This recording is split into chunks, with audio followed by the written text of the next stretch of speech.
So friends, a very warm and a very lovely good morning to all of you. Friends, welcome to the fifth session of transportation models. तो हम transportation model पढ़ रहे हैं. उससे पहले हम छोटे छोटे 4 लेक्चर्स हम डिस्कस कर चुके हैं. सबसे पहले लेक्चर के अंदर मैंने आपको ट्रांसपोर्टेशन मॉडल्स से इंट्रोड्यूस कराया था. मैंने इसकी कंप्लीट थ्योरी मतलब मैंने आपको प्रोवाइड करवाई थी. पूरा कंसेप्ट मैंने आपको समझाया था कि एक्चुअल में है क्या. और फिर मतलब पहले लेक्चर में मैंने आपको बताया था कि ट्रांसपोर्टेशन मॉडल की प्रॉब्लम को सॉल्व करने के 3 स्टेप होते हैं. सबसे पहले स्टेप के अंदर आप एक फिजिबल सॉल्यूशन आप फाइंड आउट करते हो, ठीक है. फिर दूसरे स्टेप के अंदर आप उससे ऑप्टिमाइज आप चेक करते हो कि वो ऑप्टिमम सॉल्यूशन है या नहीं, मतलब वो बेस्ट पॉसिबल आंसर है या नहीं. और तीसरे जो स्टेप है उसके अंदर अगर जो सॉल्यूशन अगर वो ऑप्टिमम नहीं है तो आप उसे आइटरेट करते हो और इम्प्रूव करते हो, ठीक है. तो तीसरे का फिर से वो सेकंड मतलब एक और सॉल्यूशन निकल के आएगा. फिर आप उसे फिर से चेक करोगे कि वो ऑप्टिमम है नहीं. अगर तो है तो बहुत अच्छा है, नहीं तो आप उसे फिर से मॉडिफाई करोगे. और ये जो स्टेप है, स्टेप से ये साइकिल तब तक चलता रहता है जब तक आप एक ऑप्टिमम सॉल्यूशन तक नहीं पहुंच जाते. तो उसके बाद जो सेकंड, थर्ड और फोर्थ लेक्चर था हमारी सीरीज का, उसके अंदर मैंने आपको मतलब अलग अलग basic feasible solutions find out करने की टेक्निक्स से इंट्रोड्यूस कराया था. मतलब मैंने आपको बताया था सेकंड लेक्चर के अंदर नॉर्थ वेस्ट कॉर्नर मेथड, जो मतलब सबसे आसान और सबसे पूरेस्ट क्वालिटी का सॉल्यूशन देने वाला मेथड है. फिर सेकंड जो थर्ड लेक्चर था हमारा, उसके अंदर मैंने आपको इंट्रोड्यूस कराया था row minima method, column minima method और मैट्रिक्स मिनिमा मेथड से. और फिर उसके फोर्थ लेक्चर के अंदर मैंने आपको इंट्रोड्यूस कराया था वोगल अप्रॉक्सीमेशन मेथड से. तो ये हमारा फिफ्थ हमारा ये लेक्चर है. और इस लेक्चर में हम बात करेंगे मतलब चेक किस तरह से हम चेक करते हैं कि जो सॉल्यूशन हमने निकाला है वो ऑप्टिमम है या नहीं है, ठीक है. तो ये किस तरह से चेक किया जाएगा ये हम इस सेशन में हम बात करेंगे, ठीक है. तो फ्रेंड्स बेसिकली क्या चीज़ है, जो सॉल्यूशन आप निकालते हो, ठीक है, जो ये कोई भी मेथड आप लगाते हो, कोई सभी नॉर्थ वेस्ट कॉर्नर मेथड हो जो मतलब सबसे पुअर सॉल्यूशन ये देता है हमें, या जो बेस्ट सॉल्यूशन देने वाला वोगल अप्रॉक्सीमेशन मेथड, आप कोई सा भी सॉल्यूशन निकालते हैं, एक सॉल्यूशन आपके सामने निकल के आता है. अब आपको चेक करना है कि वो ऑप्टिमम है या नहीं. ऑप्टिमम मतलब जो ट्रांसपोर्टेशन टोटल कॉस्ट निकल के आ रही है ट्रांसपोर्टेशन की, वो सबसे कम से कम आ रही है या नहीं. अगर सबसे मिनिमम आ रही है तो सॉल्यूशन जो है हमने जो सॉल्यूशन निकाला है वो बेस्ट है. अगर हम उसके अंदर कोई स्कोप है इम्प्रूवमेंट का, अगर कॉस्ट को और ज़्यादा डिक्रीज किया जा सकता है तो यानी कि जो सॉल्यूशन है वो बेस्ट नहीं है, हमें उसे और इम्प्रूव करने की ज़रूरत है, ठीक है. तो ये जो चेक करने का तरीका है, हमारे पास 2 मेथड है बेसिकली जो हम अप्लाई करके मतलब ये चीज़ फाइंड आउट कर सकते हैं, ठीक है. अब वो जो 2 मेथड्स जो अभी मैं आपको बताने वाला हूँ, एक तो है स्टेपिंग स्टोन मेथड और दूसरा है यूवी मेथड या जिसे मोदी मेथड या मॉडिफाइड डिस्ट्रीब्यूशन टेक्निक, सॉरी मैं नाम भूल गया, मॉडिफाइड डिस्ट्रीब्यूशन टेक्निक जिसे बोला जाता है, ठीक है. तो मतलब ये 2 मेथड्स हैं हमारे पास, बट द थिंग इज कि ये हर केस में अप्लाई नहीं होते, ठीक है. हर केस में आप इसे अप्लाई नहीं कर सकते. देयर आर सर्टेन कंडीशंस जो पूरी होंगी तभी मतलब आप इन दोनों मेथड्स का प्रयोग कर सकते हो. वो कंडीशन ये है क्या कि जो सॉल्यूशन आपने जो निकाला है, सॉल्यूशन जो आपने निकाला है, it must be a non degenerate basic feasible solution. ये क्या होना चाहिए, एक non degenerate basic feasible solution. Now the question is कि क्या आपको याद है कि ये non degenerate basic feasible solution है क्या. तो मैंने आपको, अगर आपको याद हो तो सबसे पहले लेक्चर में मैंने आपको ये बात बताई थी that there is something called feasible solution. ये वो सॉल्यूशन है जो रो और कॉलम कंस्ट्रेंट्स को सेटिस्फाई करता है. फिर दूसरा मैंने आपको बताया था ऑप्टिमम सॉल्यूशन. ये वो फिजिबल सॉल्यूशन है जिस पे हमारी ट्रांसपोर्टेशन कॉस्ट मिनिमम है, ठीक है. फिर मैंने आपको बताया था एक तीसरा सॉल्यूशन होता है basic solution, basic feasible solution. ये क्या है, जिसमें जो नंबर ऑफ एलोकेशंस है, नंबर ऑफ एलोकेशंस वो m+n-1 है या उससे कम है, ठीक है. बेसिक फिजिबल सॉल्यूशन, ये चीजें पता होनी जरूरी है. बेसिक फिजिबल सॉल्यूशन क्या होता है, when the number of allocations it is either less than or equal to m+n-1, ठीक है. अगर ऐसा हो रहा है, अगर नंबर ऑफ एलोकेशंस m+n-1 है या उससे कम है, then the solution is a basic feasible solution. यहां तक समझ आ गए? अब ये अगेन जो बेसिक है ये अगेन दो कैटेगरीज में डिवाइड हो जाता है, ठीक है। एक है डीजेनरेट और एक है नॉन डीजेनरेट, ठीक है। तो ये बेसिकली क्या है, बेसिक फिजिबल सॉल्यूशन डीजेनरेट तब होगा when the number of allocations it is less than m plus n minus 1, ठीक है। एक बेसिक फिजिबल सॉल्यूशन डीजेनरेट कब होगा, जब number of allocations m plus n minus 1 से कम है। अगर number of allocations m plus n minus 1 के बराबर है, ऐसे सिचुएशन के अंदर the solution it is called non degenerate basic feasible solution. समझ आ रहा है? ठीक है भाई। तो कुल मिला के इतना लंबा बताने के बाद कंक्लूजन ये निकला कि जो हमारे पास मेथड्स हैं चेक करने के, वो हम सिर्फ तब लगा सकते हैं when the number of allocations it is m plus n minus 1। अगर उससे कम होगा तो भी मेथड नहीं लग पाएगा, अगर उससे ज्यादा होगा तो भी मेथड नहीं लग पाएगा। समझ आ रहे हैं यहां तक? ठीक है भाई। देखो हमें कुछ वो भी आपको वो तो पढ़ाना ही है हमें जो वाक्य में है, और हमें वही बताना जो बुक में दे रखा है, ठीक है। तो दोनों चीजें पैरेलली चलानी पड़ती है। तो आप इन मेथड्स को सिर्फ तभी अप्लाई कर सकते हो when the number of allocations it is exactly m plus n minus 1, ठीक है। ये चीज आपको समझ आ रही है? अब ना आपके दिमाग में पॉइंट चल रहा होगा, सर आपने तब बोला था, ठीक है, फर्स्ट लेक्चर के अंदर कि non degenerate basic feasible solution, इसकी दो कंडीशंस होती हैं। एक तो ये कि जो नंबर ऑफ एलोकेशंस है it must be exactly m plus n minus 1, और दूसरी एक और कंडीशन होती है कि ये जो एलोकेशंस हैं they must be at independent positions. ये कहां होनी चाहिए? एट इंडिपेंडेंट पोजीशंस, ठीक है। और सर उस टाइम पे आपने बोला था कि ये क्या होता है, ये मैं बाद में पढ़ाऊंगा, ठीक है। तो ये क्या चीज है, आइए अब इस लेक्चर में मैं आपको बताता हूं, ठीक है। तो बेसिकली क्या चीज है कि जो मेथड्स हैं, जो टेक्निक्स हैं चेक करने के लिए, ये आप सिर्फ तब अप्लाई कर सकते हो अगर जो सॉल्यूशन आपने निकाला है इट इज नॉन डीजेनरेट, ठीक है। नॉन डीजेनरेट का क्या मतलब है कि number of allocations it must be exactly m plus n minus 1 and they must be at independent locations, ठीक है। तो ये इंडिपेंडेंट लोकेशंस का क्या मतलब है, ठीक है। मैं आपको डेली लाइफ का एक एग्जांपल से मतलब इसको थोड़ा सा रिलेट करके बताता हूँ। सपोज कीजिए किसी फैक्ट्री में या किसी ऑफिस में काम चल रहा है 3 शिफ्टों के अंदर। एक शिफ्ट है 9 से 12 की, और एक है 12 से 3 की, और एक है 3 से 6 की, ठीक है। तो 3 एम्प्लॉइज हैं, एक 9 से 12 काम कर रहा है, एक 12 से 3 काम कर रहा है, और एक 3 से शाम के 6 बजे तक काम कर रहा है। यहां तक समझ आ गया, ठीक है।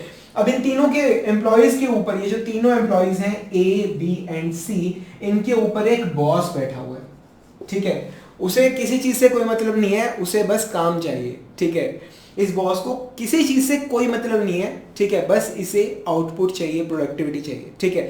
तो सपोज कीजिए कि अब मैं ये C हूं, ठीक है। मेरी ड्यूटी लगी है 3 से 6 की, शाम को 3 से 6 मुझे आना है, ठीक है। और बाय चांस मुझे कोई काम पड़ गया है, ठीक है। तो मतलब मुझे मालूम है कि कल मैं शाम को 3 से 6 में अवेलेबल नहीं हूं, ठीक है। तो मैंने क्या किया, मैंने A को बोला कि भाई मैं तेरी जगह आ जाऊंगा, ठीक है, और तू B की जगह आ जाओ, और B जो है वो शाम को आ जाएगा, ठीक है। कुछ ऐसा मैंने सिनेरियो इस तरह से क्रिएट किया कि मैं शाम की बजाय सुबह आ जाऊंगा, जो सुबह वाला पर्सन है वो दोपहर को आ जाएगा, और दोपहर वाला पर्सन शाम को फ्री है वो शाम को आ जाएगा, ठीक है।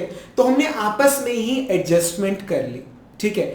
अगर इस तरह की एडजस्टमेंट अंदर ही अंदर, बॉस को कोई फर्क नहीं पड़ता, उसे काम चाहिए, ठीक है। बॉस को कोई फर्क नहीं पड़ता, उसे सिर्फ काम से मतलब है, काम होना चाहिए, ठीक है ना। तो अगर अंदर ही अंदर ऐसी कोई एडजस्टमेंट कि भाई तेरी जगह ये हो जाएगा और तेरी जगह ये हो जाएगा, ठीक है ना। अगर इस तरह की कोई एडजस्टमेंट अगर हमने एलोकेशंस के अंदर कर ली, that means they are not independent, वो इंडिपेंडेंट नहीं है, ठीक है। एक एलोकेशन इंडिपेंडेंट तब होती है जब आप उस एलोकेशन को कम या ज्यादा ना कर सको बिना रो और कॉलम कंस्ट्रेंट्स को वॉइड करे। क्या बोला मैंने? एक एलोकेशन इंडिपेंडेंट कब होगी? जब आप उसको ना तो उसकी वैल्यू कम कर सकते हो, ना उसकी वैल्यू ज्यादा कर सकते हो। अगर आप उसकी वैल्यू ज्यादा करोगे तो आपकी जो रो या कॉलम कोई भी कंडीशन जो है वो आपकी वॉइड हो जाएगी, आप उसे फुलफिल नहीं कर पाओगे, ठीक है।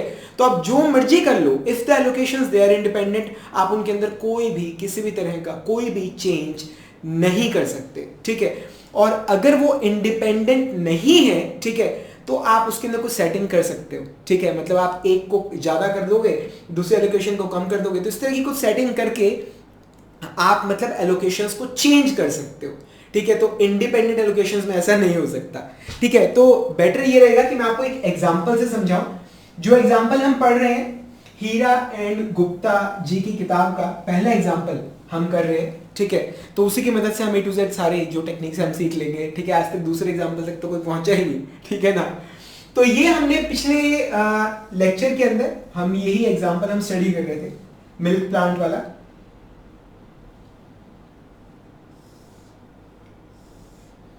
तो आइए इसके अंदर हम एलोकेशंस हम देखते हैं कुछ कि एलोकेशंस हमने क्या बनाई थी, 1 5, ठीक है, एंड 6, यहां पर 3, यहां पर 1, यहां पर 1, ठीक है। ये टोटल था 6 1 10 7 5 3 2। यहां पर हमारे प्लांट आ गए, सोर्स आ गया 1 2 3, यहां पर आ गई डेस्टिनेशन जहां सामान भेजना है 1 2 3 एंड 4, ठीक है। तो ये आपके सामने मैंने इसमें एलोकेशंस ड्रॉ कर रखी है। एक एलोकेशन यहाँ है, 5 यहाँ है, 6 यहाँ, 3 यहाँ, 1 यहाँ, 1 यहाँ, लाइक दैट, ठीक है। अब एक काम करते हैं, आप कुछ भी करके देखिए, ठीक है। आप इस एलोकेशन को, ठीक है, आप एक कम कर दीजिए, ठीक है, एक कम या एक ज्यादा, व्हाटएवर यू फील, ठीक है। सपोज कीजिए आप एक ज्यादा आप इसे करते हैं, ठीक है। अगर आपने इसे एक ज्यादा कर दिया, सपोज कीजिए, ठीक है, ये एलोकेशन हमने बनाई है यहां पे। अब मैंने इसे 5 की बजाय 6 कर दिया, 5 की बजाय मैंने 6 कर दिया, मैंने बढ़ा दी, ठीक है। अब कंडीशन क्या है कि आपकी जो रो और कॉलम जो कंस्ट्रेंट्स हैं वो फुलफिल होनी चाहिए, वो कंडीशंस वॉइड नहीं होनी चाहिए, ठीक है। अब यहां पर 6 कर दिया, अब यहां पर टोटल तो 6 होना चाहिए, टोटल रो का टोटल 6 होना चाहिए। अब यहां पर क्या है 1, बड़ा सिंपल है, 0 कर दो इसको, ये हमने इसको 0 कर दिया, ठीक है।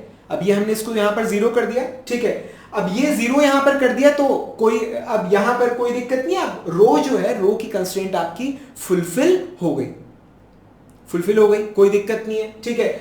अब पर अगर आप यहां कॉलम कंस्ट्रेंट देखो तो अब 0 प्लस 6 आ रहा है यहां पे और 7 आना चाहिए, कोई दिक्कत नहीं, ठीक है।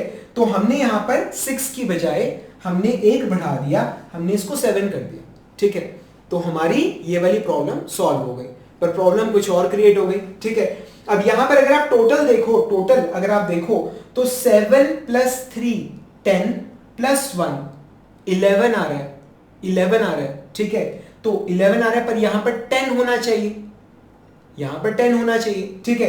तो ऐसा करते हैं, यहां पर 3 है ना, इसे 2 कर देते हैं, ठीक है। तो आपने यहां पर 3 को एक कम करके 2 कर दिया।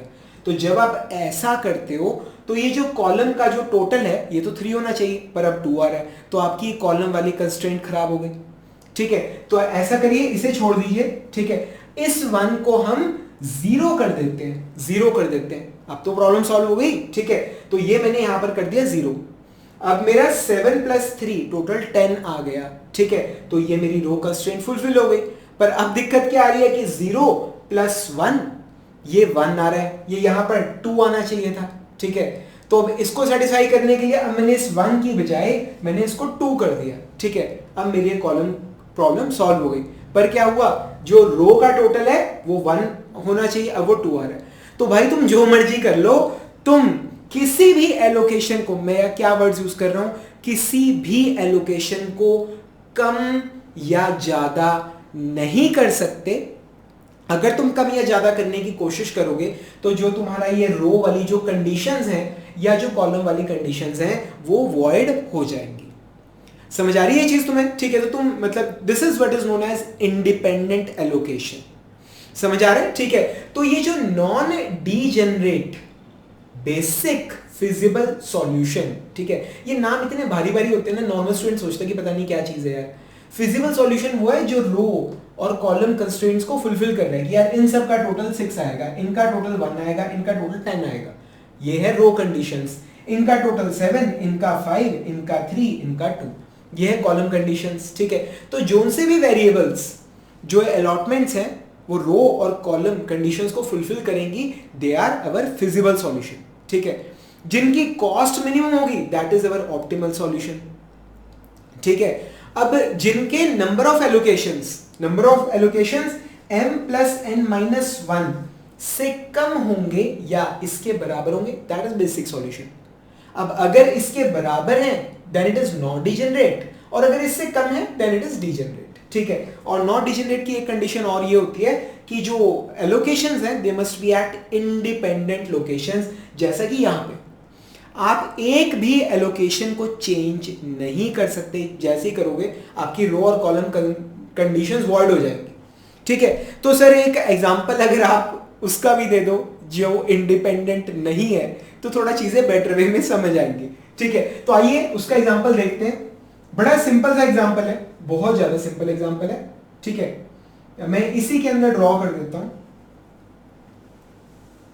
मैं क्या करूंगा, मुझे पूरा मिटा देना चाहिए इसको। मतलब ट्रांसपोर्टेशन मॉडल जो है ये एक ऐसा टॉपिक है जो आप 8th या 9th 10th क्लास के किसी भी स्टूडेंट को, मतलब आपके घर में कोई छोटा भाई बहन है, आप उसको लेक्चर्स दिखा दो सारे इस सीरीज के, भाई उसे सब कुछ समझ आ जाएगा। ये इतना ज्यादा सिंपल है, मतलब जो बच्चा ये समझ सकता है ना, एटम, न्यूट्रॉन, प्रोटॉन, इलेक्ट्रॉन, ठीक है, बोहर मॉडल और रदरफोर्ड वगैरह वो सब, वही ये मॉडल आराम से समझ लेगा, ठीक है। तो ओके, आइए बात करते हैं एक ऐसी सिचुएशन की जहां पर जो एलोकेशंस हैं दे आर नॉट इंडिपेंडेंट, वो इंडिपेंडेंट नहीं है, ठीक है। आइए एक ऐसा केस हम देखते हैं।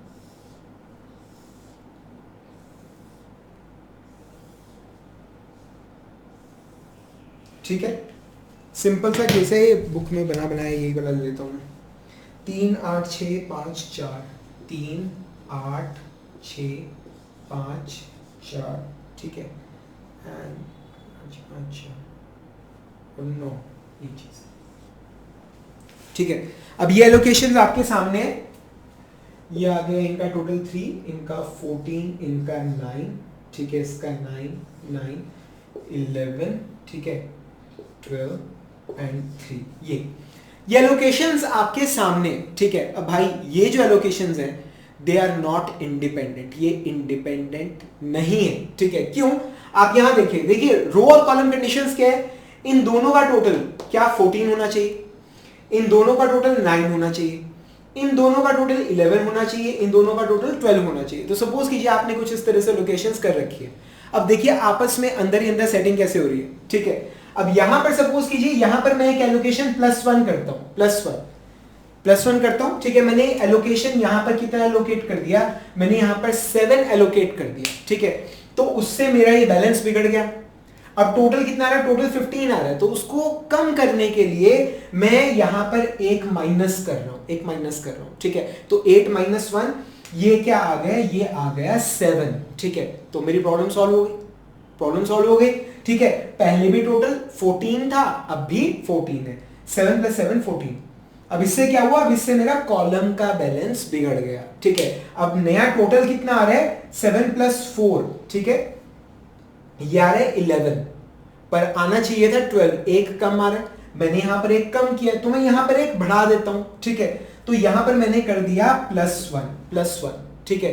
अब +1 कर दिया, अब टोटल कितना आ रहा है, अब यहां पर आ रहा है 5, ठीक है। अब ये आ गया एलोकेशन आ गया 5, +1 कर दिया, एलोकेशन 5 आ गया।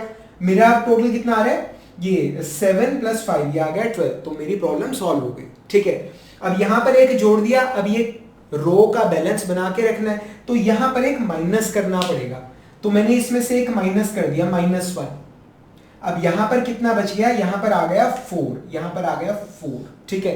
तो 5 + 4 9, ये बैलेंस मैंने बना लिया, ठीक है। अब यहां पर एक कम किया है, तो ऊपर क्या करना होगा, एक ज्यादा करना होगा, जो हमने पहले कर दिया था ना, शुरुआत ही हमने यहां से की थी। अब देखिए टोटल कितना आ रहा है, 4 + 7 क्या आ रहा है 11। समझ आ रहा है?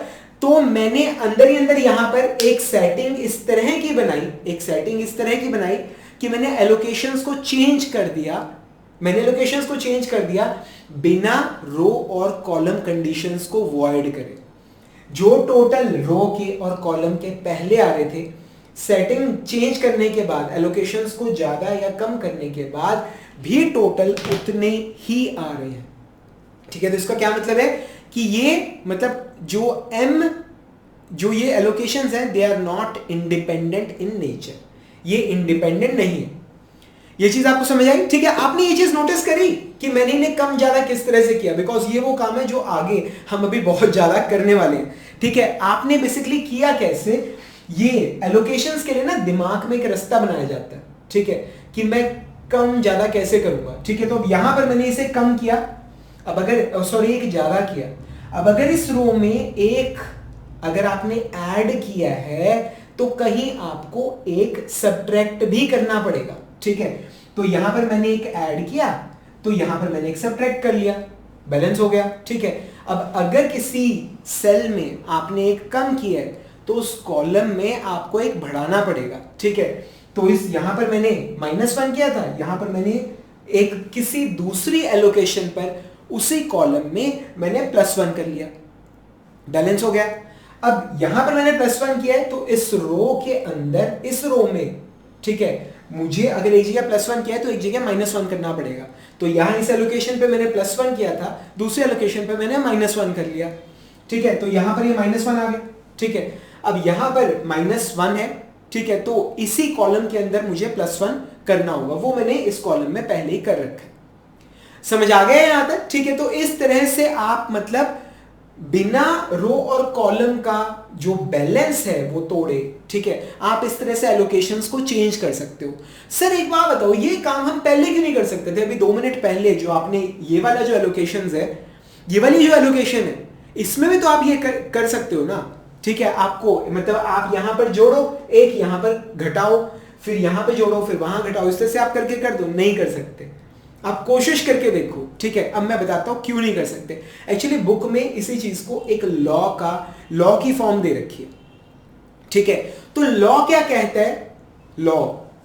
है कि लोकेशन, किस कोई भी एलोकेशन है, एलोकेशन जैसे यहां पर हम इस एलोकेशन की बात कर रहे हैं, अगर आप एक क्लोज्ड साइकिल बना पा रहे हो, क्लोज साइकिल थर्मोडायनामिक्स में पढ़ा है ना, क्लोज साइकिल क्या होता है, जहां से शुरू होता है वहीं खत्म होता है। ठीक है, अगर आप एक क्लोज्ड साइकिल बना लेते हो with the help of horizontal and vertical lines, ठीक है, रूल क्या कहता है, अगर आप एक क्लोज्ड साइकिल बना लेते हो with the help of horizontal and vertical lines, ठीक है, हॉरिजॉन्टल वर्टिकल लाइंस जिनके एंड पॉइंट्स क्या है, एलोकेशंस। ठीक है, जो कहां से लाइंस, हॉरिजॉन्टल और वर्टिकल लाइन की हम बात करें ना, वो लाइन शुरू कहां से हो रही है, किसी एलोकेशन से, खत्म किस पे हो रही है, किसी एलोकेशन पर। ठीक है, तो अगर आप ऐसा क्लोज्ड लूप बना लेते हो without any reversal of path, क्या बोला मैंने, without any reversal of path. ठीक है, अगर आप एक ऐसा क्लोज लूप बना लेते हो, it means that the allocations they are not independent.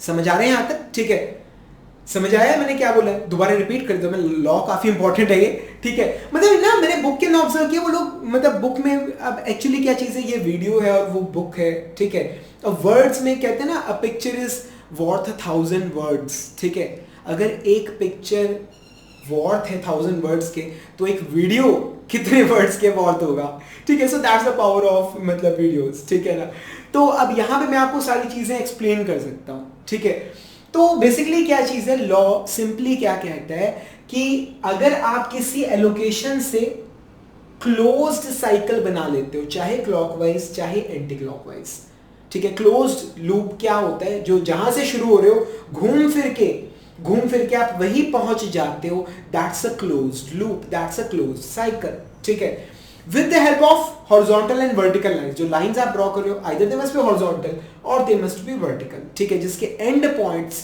क्या है, एलोकेशंस है। ठीक है, अगर आप एक ऐसा लूप बना लेते हो तो यानी कि जो ये अलॉटमेंट जो आपने किया है, एलोकेशन आपने किया है, ये इंडिपेंडेंट नहीं है। ठीक है, अब जैसे यहां पर देखिए, यहां पर आप एक क्लोज लूप बना पा रहे हो। इधर जैसे मैंने यहां से शुरू किया, यहां से यहां गया, यहां से यहां गया, यहां से यहां आया, यहां से आया। ठीक है, तो ये क्लोज लूप तैयार हो गया। ठीक है, इस सेल से यहां गया, इससे यहां गया, इससे यहां गया, फिर वापसी आ गया। तो जहां जिस ब्लॉक से, जिस सेल से शुरू हुआ, घूम फिर के वहीं पहुंच गया। ठीक है, यानी कि ये इंडिपेंडेंट नहीं है। पर आप उस जगह पे, उस एलोकेशन पे आप करके देखो जो हमने पहले की है। ठीक है, आप उसके अंदर करके देखिए, आप एक क्लोज्ड लूप बना ही नहीं पाएंगे। आप कोशिश करिए, you can try this at home. ठीक है, हमारे पास अलॉटमेंट क्या है, 1 5 6 3 1 1। ठीक है, आप एक क्लोज लूप बना ही नहीं सकते सर इसके अंदर कि हाँ किसी से भी आप शुरू हो जाओ और घूम फिर के आप वहीं पहुंच जाओ। कंडीशन क्या है, जहां से शुरू हो गए वहां पहुंचना है। दूसरा, हॉरिजॉन्टल और वर्टिकल लाइन का प्रयोग करना है। तीसरा, वो जो लाइंस हैं वो शुरू कहां से होगी, एलोकेशन से, खत्म कहां पे होगी, एलोकेशन पे। ठीक है, ये कंडीशंस है। ठीक है, तो आप ऐसा एक भी लूप आप बना नहीं सकते। आप कोशिश कीजिए, यहां से शुरू कीजिए, इससे इधर गए, ठीक है, आगे, उससे यहां पहुंच गए, उससे यहां पहुंच गए, उससे यहां पहुंच गए। अब यहां से वापसी कैसे आओगे, वापसी कैसे आओगे ना, सोचने वाली बात है ना। सर जी एक काम करते हैं, यहां से वापसी चल पड़ते हैं ना भाई, without reversal of path. Path reverse नहीं करना।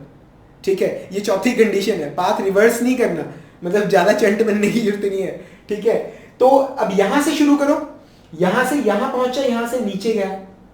अगर यहां पर एक एलोकेशन होती ना तो मैं यहां पे जाके फिर वापस आ जाता, पर यहां पे कुछ है ही नहीं। तो अगर आप एक भी ऐसा लूप यहां पर नहीं बना पाएंगे जिससे मैं, मतलब जहां से शुरू हुआ वही घूम फिर के वही पहुंच जाऊं। ठीक है, ऐसा एक भी लूप आप नहीं बना पाएंगे। ठीक है, so this is independent allocation. ठीक है, पर अगर इसकी बात करें भाई, इसमें तो सामने ही बन गया लूप। ठीक है, तो ये क्या है, ये मतलब इंडिपेंडेंट एलोकेशन नहीं है। एक और चीज ना, कई बार स्टूडेंट कंफ्यूज हो जाते हैं, मैं आपको बता सकता हूं, जो हॉरिजॉन्टल और वर्टिकल लाइंस आप ड्रॉ कर रहे हो वो शुरू कहां से होगी, एलोकेशन पे, खत्म कहां पे होगी, एलोकेशन पे। ठीक है, पर वो लाइंस कितने बीच में उसके कुछ भी हो, बीच में उसके कुछ भी हो, कोई दिक्कत नहीं है। चाहे एम्प्टी सेल्स हो, चाहे एलोकेटेड सेल हो, भाई कोई दिक्कत नहीं है। क्या बोला मैंने, जैसे मैं एग्जांपल ही दिखाता हूं, उससे आपको थोड़ा और बेटर वे में क्लियर होगा। ठीक है, अब जैसे यहां पर 8 है, यहां पर 6 है। ठीक है, अब यहां पर सपोज कीजिए 5 एक एलोकेशन है यहां पर। ठीक है, तो अब यहां से मैंने लूप बनाना शुरू किया, घूम फिर के यहीं पहुंचना है, तो यहां से मैंने लाइन ड्रॉ करी यहां से यहां तक। ठीक है, तो ये लाइन जो आपने ड्रॉ की है, ये एक एम्प्टी सेल के ऊपर से भी निकल रही है, एक एलोकेटेड सेल के ऊपर से भी निकल रही है। तो भाई कोई दिक्कत नहीं है, जो लाइन है वो एम्प्टी सेल के ऊपर से भी जा सकती है, क्रॉस कर सकती है, एलोकेटेड सेल के ऊपर से भी क्रॉस कर सकती है, कोई दिक्कत नहीं है। बट द थिंग इज, जो आप लाइन ड्रॉ कर रहे हो वो एलोकेशन टू एलोकेशन ड्रॉ होनी चाहिए। अब यहां से मैंने ये लाइन ड्रॉ करी, यहां से ये ड्रॉ करी, यहां से ये ड्रॉ करी। ठीक है ना, तो इस तरह से ड्रॉ कर दिया, लूप पूरा तैयार हो गया। दैट मींस ये इंडिपेंडेंट नहीं है। समझ आ रहे हैं यहां तक, क्लियर हो रहा है। ठीक है, तो अब आपको अच्छे से भाई क्लियर हो गया। यार एक बात ना जिंदगी में ध्यान रखना, ठीक है, सीखते हुए कभी भी जल्दी मत करना। ठीक है, लाइफ का एक बहुत बड़ा फंडा बता रहा हूं मैं तुम्हें। ठीक है, मतलब मैं काफी एग्जाम्स निकाल चुका हूँ, काफी सारे। ठीक है, मतलब IES भी निकाल लिया और छोटे मोटे तो निकाल ही रखे हैं, रेलवे वो खैर किसी काउंटिंग में नहीं आते। मैं तुम्हें लाइफ का एक फंडा, एक बेसिक, एक सिंपल सा बेसिक बता रहा हूँ कि सीखते हुए कभी भी जल्दी नहीं करनी चाहिए। तुम उस स्टूडेंट को जानते, तुम्हारा एक फ्रेंड होगा कोई जो 3-4 साल से प्रिपेयर करी जा रहा है, अटेम्प्ट्स लिए जा रहे हैं, पर रिजल्ट नहीं मिल रहे। ठीक है, उसे रिजल्ट इसलिए नहीं मिल रहे क्योंकि वो बहुत ज़्यादा जल्दी में है और अभी की अभी रिजल्ट चाहता है। ठीक है, दैट्स वाई उसे रिजल्ट नहीं मिल रहे। ठीक है, अगर वो थोड़ा पेशेंस से काम ले और मतलब थोड़ा एफर्ट डाले, थोड़ा टाइम इन्वेस्ट करे, थोड़ी पेशेंस रखे, ठीक है, चीज़ों को सीखे अच्छे से। ये नहीं कि सरफेस पे नॉलेज इकट्ठी कर ली और फॉर्मूले रट लिए। अगर वो ये काम छोड़ दे और नॉलेज, चीज़ों को समझना अगर वो शुरू करे ना भाई, अगर वो इस तरह से करे तो नेक्स्ट अटेम्प्ट में ही वो कामयाब हो जाएगा, ठीक है। पर वो जो स्टूडेंट है उसे डिटेलिंग उसे पसंद नहीं है, उसे कुछ फटाफट से चाहिए यार, 5 मिनट के अंदर ट्रांसपोर्टेशन मेथड समझ आ जाए, ठीक है, सारे क्वेश्चन निकल जाए, उसे कुछ ऐसा चाहिए, ठीक है ना। दैट्स वाई वो कामयाब नहीं हो पा रहा। तो भाई जो गलती दुनिया कर रही है वो तुम मत करो। कंसेप्ट अपने बिल्कुल मतलब फंडे अपने जबरदस्त रखो, कंसेप्ट अपने बिल्कुल क्लियर रखो एकदम। और जब तुम्हारे कंसेप्ट क्लियर होंगे ना भाई, तो तुम्हें कोई भी प्रॉब्लम हो, इंटरव्यू कुछ भी हो, तुम बड़े आराम से उसे सॉल्व कर लोगे, ठीक है। तो तुम्हारे जो फंडामेंटल्स है वो बिल्कुल क्लियर होने चाहिए। तुम्हें पता होना चाहिए कि क्या चीज़ कैसे वर्क करे और क्यों वर्क करे, उसके पीछे की साइंस क्या है। तुम्हें हर चीज़ बिल्कुल क्लियर होनी चाहिए। जब तुम इस तरह से फंडामेंटल्स क्लियर करके चलोगे, of course the complete process it will take time, पर भाई लॉन्ग रन के अंदर ना, लॉन्ग रन में अगर तुम देखोगे तो ये रास्ता बहुत छोटा है, ठीक है ना। वो जो शॉर्टकट्स वाले तरीके होते हैं ना वो बहुत लंबे पड़ जाते हैं, ठीक है। समझ आ रहे हैं यहाँ तक, ठीक है। तो हम बात कर रहे थे ऑप्टिमैलिटी टेस्ट्स के बारे में, और मैंने आपको अभी तक ये बताया है कि जो ऑप्टिमैलिटी टेस्ट है वो सिर्फ तब लगेगा when the solution it is non degenerate basic physical solution, ठीक है। इसका मतलब ये कि the allocations they must B, number of allocations it must be exactly m+n-1, और दूसरा दे must be at the m+n-1 independent positions, ठीक है। और वो क्या चीज़ आपको समझ आएगी, ठीक है ना। तो आइए, बेसिकली 2 मेथड्स है हमारे पास, ठीक है। पहला है स्टेपिंग स्टोन मेथड और दूसरा है modified distribution method, UV method, Modi method, कई नामों से उसे जाना जाता है, ठीक है। तो आइए पहले हम सीखते हैं कि स्टेपिंग स्टोन मेथड क्या होता है, आइए देखते हैं।